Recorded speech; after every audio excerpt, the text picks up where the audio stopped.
کیا ہمیں پتہ نہیں ہے میرے آقا صلی اللہ تعالیٰ علیہ وسلم راستے سے نکل رہے تھے, گانے کی آواز آئی, اللہ کے رسول علیہ السلام نے اپنے کانوں میں انگلیاں ڈال لی, آگے جا کر کے پوچھا کیا گانے کی آواز بند ہو گئی؟ صحابی نے کہا یا رسول اللہ اب آواز نہیں آ رہی. میرے آقا علیہ الصلوۃ والسلام نے اپنے کانوں سے انگلیوں کو نکال دیا ہے.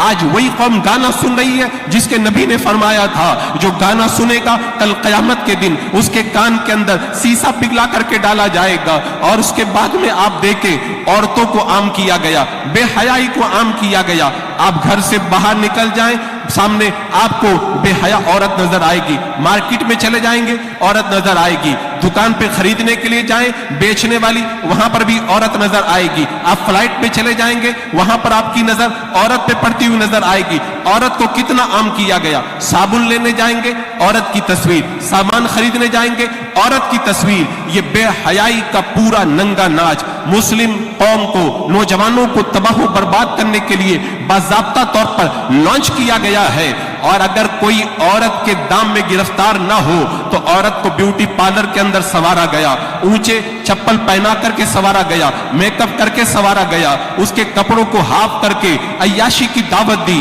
میرے آقا صلی اللہ تعالی علیہ وسلم نے ارشاد فرمایا تھا میری امت کے مردوں کے لیے سب سے بڑا فتنہ عورت کا فتنہ ہے. میرے آقا فرماتے ہیں عورتیں یہ شیطان کا جال ہے, شیطان نے یہ جال کتنا پھیلا کر کے رکھا ہے. عزیزان مکرم میں عرض یہ کرنا چاہتا ہوں آج ہمارے نوجوانوں کو تباہ و برباد کرنے کے لیے شراب, گانا, عورت, بے حیائی ان تمام چیزوں کو عام کیا. اب سوال یہ پیدا ہوتا ہے ہمیں کیا کرنا چاہیے؟ میں اعلیٰ حضرت رضی اللہ تعالی عنہ کے ایک شعر کے ذریعے آپ کو پیغام دینا چاہوں گا. اعلیٰ حضرت رضی اللہ تعالیٰ عنہ نے ایک شعر کے اندر پوری نوجوان قوم کو جگہ دیا ہے.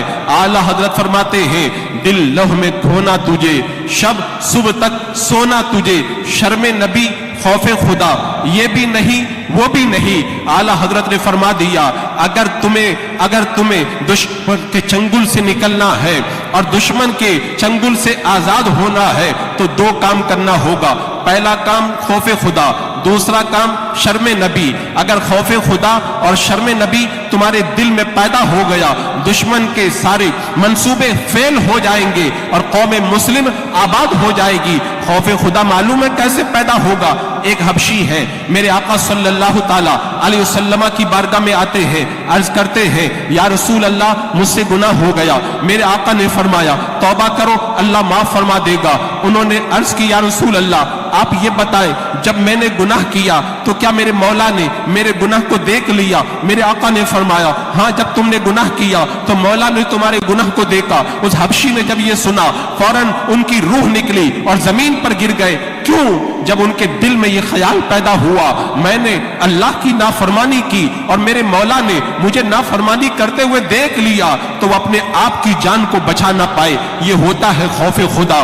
بنی اسرائیل کا ایک عابد ہے 20 سال تک نیک کام کیے, 20 سال کے بعد میں شیطان نے گناہ میں مبتلا کر دیا, 20 سال تک گناہ کرتے رہے. 20 سال کے بعد میں جب آئینے کے سامنے جا کر کے وہ بنی اسرائیلی عابد کھڑا ہوا, آئینے میں دیکھا سفید بال نظر آیا تو وہ ڈر گئے, لگتا ہے میری موت قریب آ گئی ہے. اللہ کی بارگاہ میں عرض کرتے ہیں مولا میں نے گناہ کیے, میں تیری بارگاہ میں آؤں, کیا میرے گناہ کو تو معاف کر دے گا؟ آواز آئی جب تو نے نیک کام کیے ہم نے تجھے اپنی بارگاہ کا مقرب بنایا, جب تو نے گناہ کیے ہم نے تجھے مہلت دی, اگر اب بھی تو میری بارگاہ میں آتا ہے میں تیرے گناہوں کو معاف کر دوں گا, اپنی بارگاہ کا مقرب بنا لوں گا. اسی یہاں سے کبھی ہم نے کنارہ نہ کیا پھر بھی تو نے دل آسردہ ہمارا نہ کیا. ہم نے تو جہنم کی بہت کی تجویز لیکن تیری رحمت نے یہ گوارا نہ کیا.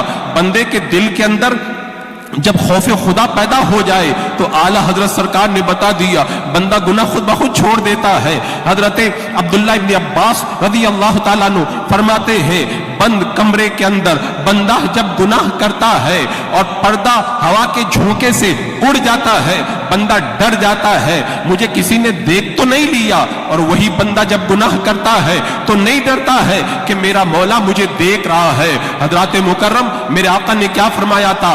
اے علی پہلی نظر معاف ہے, پہلی نظر معاف ہے، دوبارہ مت دیکھنا، دوبارہ دیکھے گو تو پھر معاف نہیں کرے گا مولا۔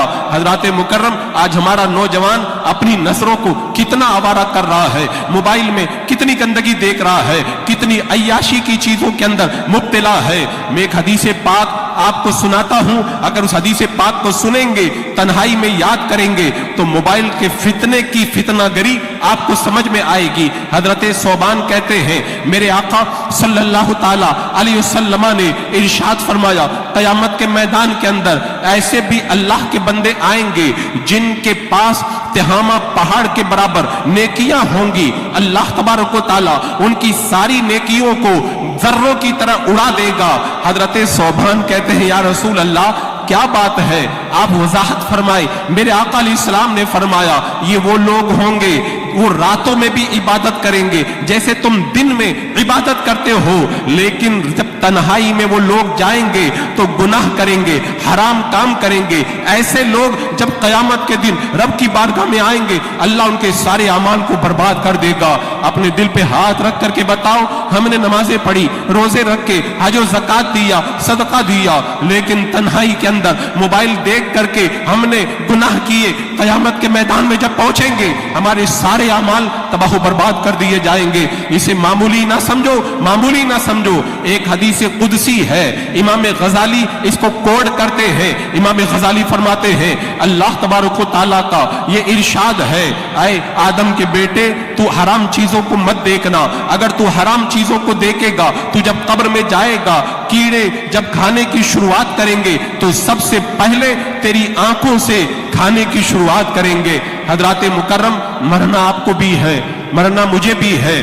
آپ لوگوں نے قبر کے اندر دفن ہونے کے بعد میں مردے کی حالت دیکھی یا نہیں دیکھی، لیکن میں آپ کو بتاتا ہوں بمبئی کی سرزمین پر طریقہ یہ ہے کہ جب کسی کو قبر کے اندر رکھا جاتا ہے 2-3 سال کے بعد میں قبر کو کھولا جاتا ہے اور دوسرے مردے کو اسی قبر کے اندر دفن کر دیا جاتا ہے۔ ایک قبرستان کے اندر جنازے کے اندر جانے کا مجھے اتفاق ہوا، جب قبر تیار ہو گئی اور قبر کے اندر مردے کو لٹانے لگے، کسی نے میرے کان کے اندر آ کر کے کہا یہ وہی قبر ہے جس قبر کے اندر 2 سال پہلے اس کی بہن کو دفن کیا گیا تھا، آج بھائی کو دفن کیا جا رہا ہے۔ جب قبر کے اندر میں نے جھانک کر کے دیکھا تو قبر میں جس عورت کو دفن کیا گیا تھا وہ عورت نہیں تھی، 2-3 ہڈیاں صرف بچ گئی تھی۔ تو میرا رب فرماتا آدم کے بیٹے جن چیزوں کو میں نے حرام کیا ہے ان چیزوں کو مت دیکھنا، تو جب قبر میں جائے گا اور کیڑے کھانے کی شروعات کریں گے تو سب سے پہلے تیری آنکھ سے شروعات کریں گے۔ حضرت ابو بکر قطانی فرماتے ہیں میرے دوست کا جب انتقال ہوا میں نے اس کو مرنے کے بعد میں خواب میں دیکھا تو میں نے پوچھا کہ بتا اللہ تبارک و تعالیٰ نے تیرے ساتھ میں کیا معاملہ کیا؟ اس نے کہا کہ اللہ کی بارگاہ میں جب میری پیشی ہوئی رب نے فرمایا اے بوڑھے تو نے یہ گناہ کیا؟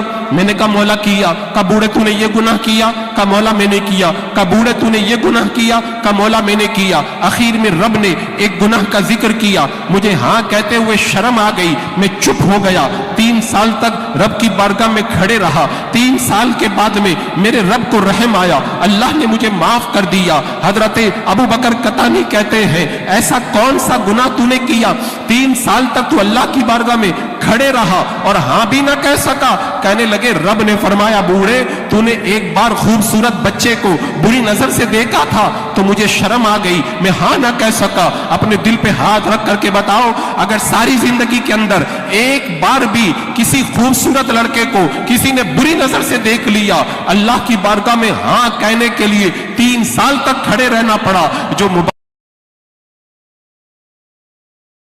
گندگیاں دیکھتے ہیں، غلط چیزوں کو دیکھتے ہیں، کیا اللہ کی بارگاہ میں جب پیشی ہوگی رب تعالیٰ پوچھے گا تو کیا بندہ اللہ کی بارگاہ میں ہاں کہہ پائے گا؟ کوئی یہ نہ سمجھے کہ یہ آسان کام ہے۔ حضرت شیخ ابو طالب مکی رحمت اللہ تعالیٰ علیہ اپنی کتاب قوت القلوب کے اندر ارشاد فرماتے ہیں اللہ کی بارگاہ میں بندہ جب حاضر ہوگا، اللہ تبارک و تعالیٰ بندے کا جب حساب لے گا تو